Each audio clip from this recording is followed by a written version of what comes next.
G'day. Today we're doing a bit of work on a 105 series Landcruiser, 1999. Got the A442F transmission in it. And what's happening, he's got a bit of a flare bump between second and third, and very soft third to fourth. When you take off a little bit harder, it seems to change all that. It shifts okay, but if you take off normally, you'll get the flare and the soft 3/4. So the first thing you're going to check would be these cables. That cable on the bottom there, where my finger is, that one goes to the transmission. Always good to mark it with a reference point so you know where it's adjusted to. And you can see these linkages are pretty sloppy on here. So sometimes a bit of adjustment can help improve it. We can drain the oil out of this plug here. Good idea to give the transmission an inspection, make sure there's no obvious spots where it might be leaking.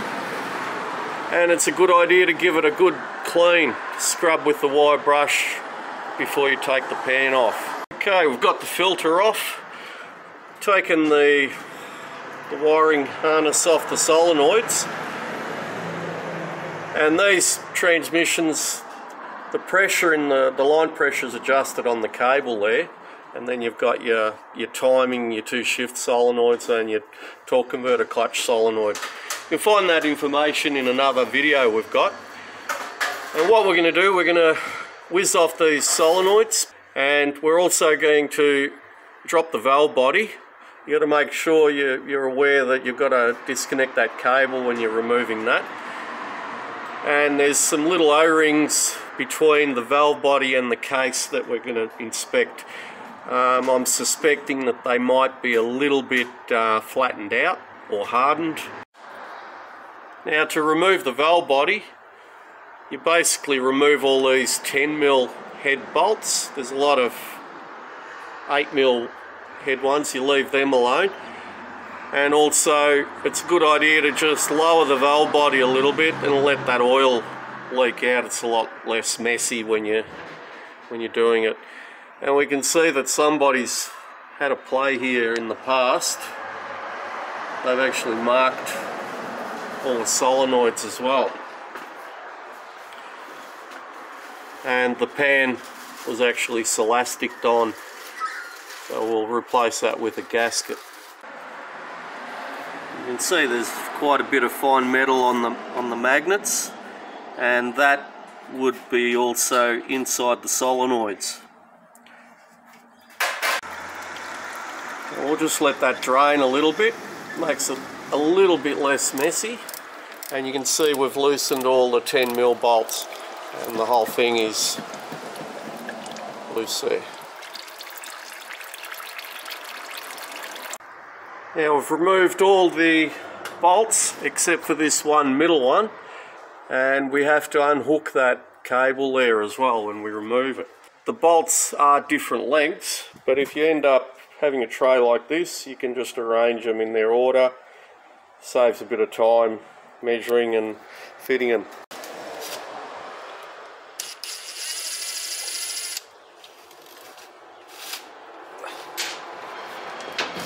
Lower it down a bit. Keep going. Yep.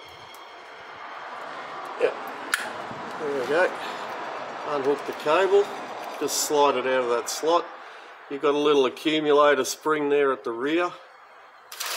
And there's one over here as well. Yep.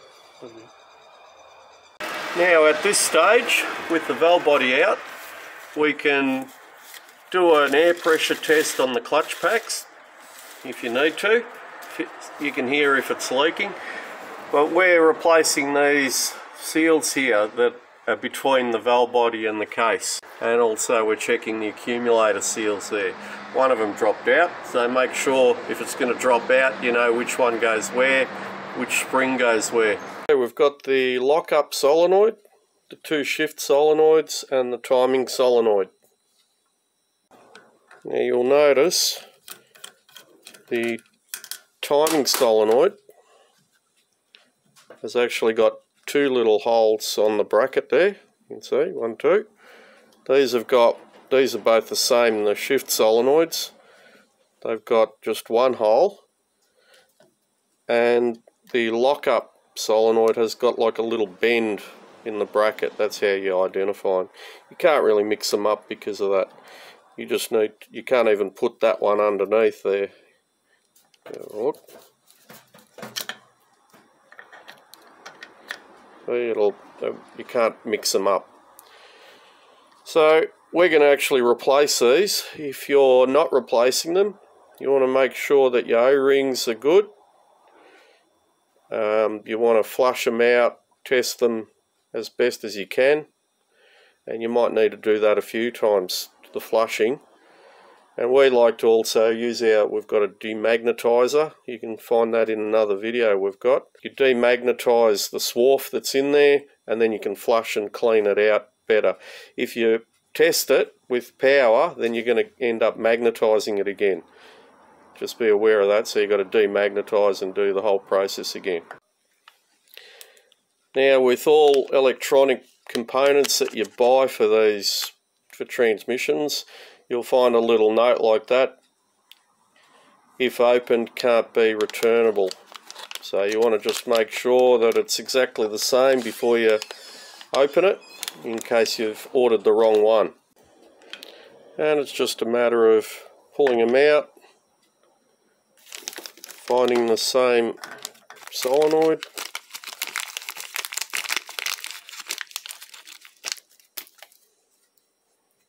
just double checking that it looks the same, so it all looks the same, and you just wiggle it in. Don't just force it in, because sometimes those little sleeves are quite sharp and it can damage the O-ring there.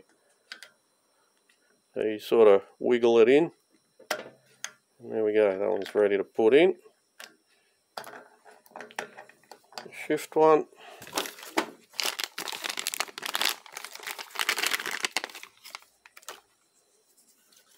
Same process.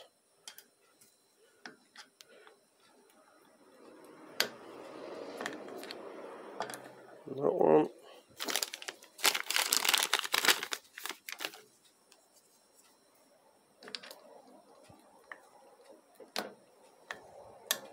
Just quickly, there's a diagram of where all the valve body bolts go and their respective lengths. So you don't want to mix them up either. It can cause trouble if the bolt's longer than where it should be. It can hit something that's spinning inside the transmission or crack the housing even. Okay, now I've got a bit of an issue. These little square cut lip seals that seal between the valve body and the case of the transmission, I can't get a kit for them because of COVID. You can see those ones are about 90 thou thickness, thousandths of an inch. Sorry, I'm old school, so that one's about 100 thou. Put that one aside. About 90. That one's about 90. So three of them are quite flattened out.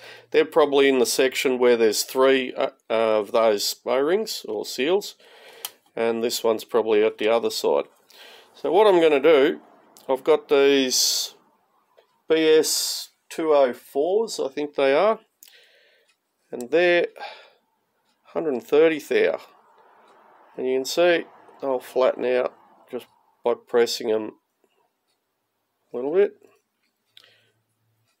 And they are also, they're meant to be 130 section, 135 section, I think. It's important to get the diameter right because they sit in a little recess and the rubber needs to actually go somewhere. So you want to have it as close as you can to that diameter, which is about 625. which is 5/8 basically, and that's what these O-rings are. Now I'm going to hold them in with a bit of petroleum jelly or Vaseline, and you want to just make sure that they can flatten out. If that rubber can't go somewhere where it's been compressed, you need to go probably the BS203. These are BS204s. I'll give it a crack at that. Make sure you put your accumulator piston back in. Make sure you don't mix up the springs, and also just connect that cable as well. It is a little bit tricky to do on your own. Before you put the valve body up, just double check that you haven't torn the gasket there. Anyway, that one looks like it's alright. We've been lucky in this instance. And you could also probably nip these up. 10 Newton meter or about 80 inch-pound, I think it is. This pressure cable bracket, it's got quite a strong spring on it, and you've got to flick that right over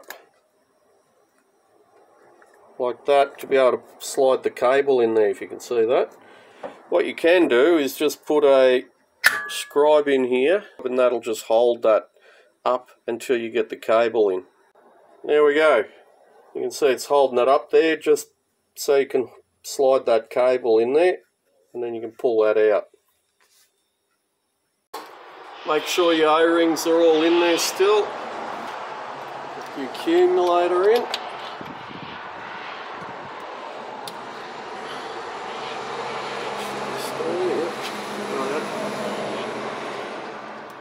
Just watch, you know, pull it out.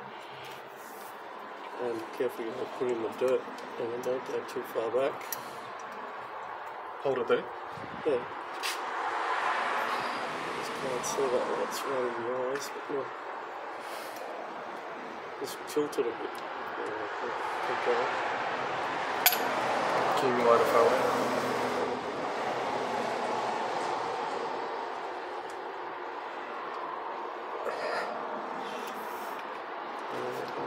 The gasket.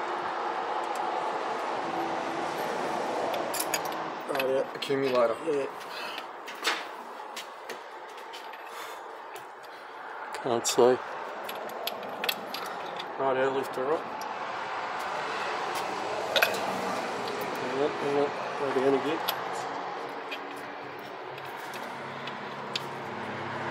We still have to put those other little springs in there as well. Just hang on, linkage. yeah. Go down a little bit. No, we're not ready. Let it go. Oh. You go grab that spring over there. This one? Yeah. And this one? Yeah. That one goes over that side. Which one? That one goes there. Yep. Put it in. Where? You're going to have to hold this. No. Put them back how they were.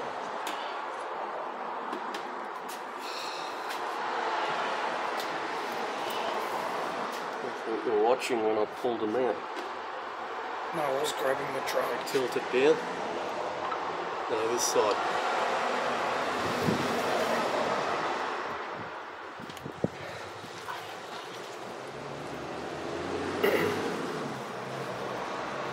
So shit. Yeah, lift this side up. Might be able to hold it much longer. Lower this side down a bit. Yeah, just hold it to there. Yeah. Like that. Oh shit.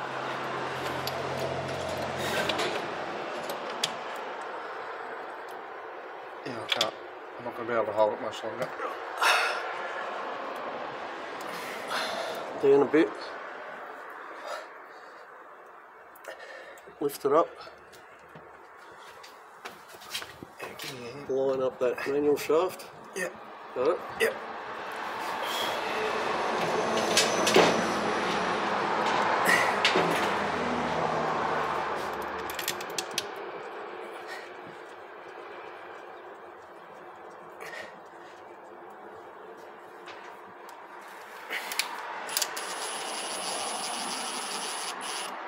Got it?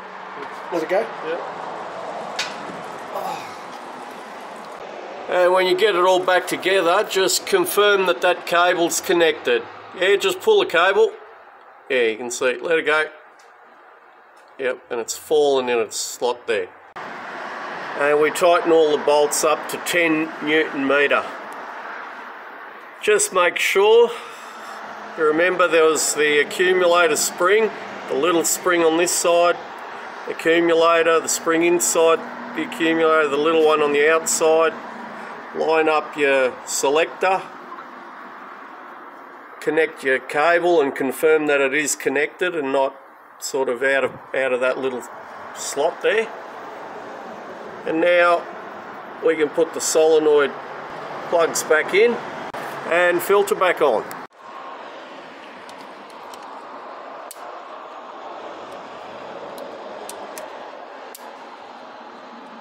Now with the filters on these, you want to make sure you've got the right one. That's okay. You've got the one pickup hole and there's another one that looks very similar and there are two little pickup holes on it. Just make sure you got the right one, or the same one. That's what I'm talking about. You can see there's two pickup holes on that one. Very similar looking filter, but two pickups instead of one. Filters back up. Don't forget to put your little detent spring there on the selector before you put the pan on. Pan's nice and clean. We like to add these magnets and leave them up on those little ridges there just so they've got more surface area working top and bottom. And we're going to add a neodymium magnet to it as well. Important when you're putting magnets like that it's not going to be in the way of anything if it's not in its usual spot flat on the pan. And also a cork rubber gasket instead of the Celastic like they usually put on these. And one other thing, don't forget to just check or replace the O-ring on the filler there. On the filler tube it comes in two sections, two halves. Make sure you retighten your drain plug if you've removed that. And now's a good time to just check your diff oil levels, your universal joints, transfer case, front diff, anything gone amiss underneath. Now we can fill it with transmission fluid. And I'm on the Tritech Lubricants website. We've got Toyota Landcruiser FJZ 105 series. We've got a 1999 petrol. And we'll scroll down, and it recommends the ATF full synthetic or the Dextron 3. Now in this case, because we had that flaring problem and just the mileage of the vehicle, which is 318,000, I'm actually going to put the Dextron 3 in there because Dextron 3 is a little bit thicker than the full synthetic fluid. Now it is a little bit tricky to get the oil level right because it's got that small diameter filler tube, so you've got to be patient with it and just allow it enough time to come through. A little trick in filling them is to actually poke a hose right down to the bottom, and that way you won't get that airlock as you're filling it. Now the motor is pretty warm, and what I do is I put these core flute old sign on there, and we'll just have a look. I've just readjusted this cable all the way to the maximum. If you pull that cable, press the accelerator all the way down.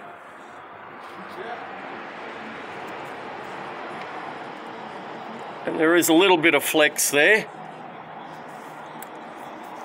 And you can see how much I took a mark of it where it was originally, and by moving the outer cable out to the left that way, that's actually tightened it up a little bit. So we'll take for a test run and see what happens. It looks like that cable adjustment's spot on. No flare between second and third, and it's at medium throttle. It's going into fourth or overdrive on these ones. These particular ones, I've got the little button on the side there for overdrive, and it's going in at about 60 kilometers an hour. So I think you'll be happy with that, I hope. So we'll leave that. I'll just tighten that on this side, and that'll just push the outer cable to the left, like it's tightening the cable a little bit more. If you wanted it to go the other way, loosen it a bit, then you'd tighten the nut on the other side. But that all seems to be shifting okay. I think you'll be happy with that. Anyway, I hope that's helped. Don't forget to like and subscribe. Leave any questions or comments or suggestions in the section below. Thank you for watching.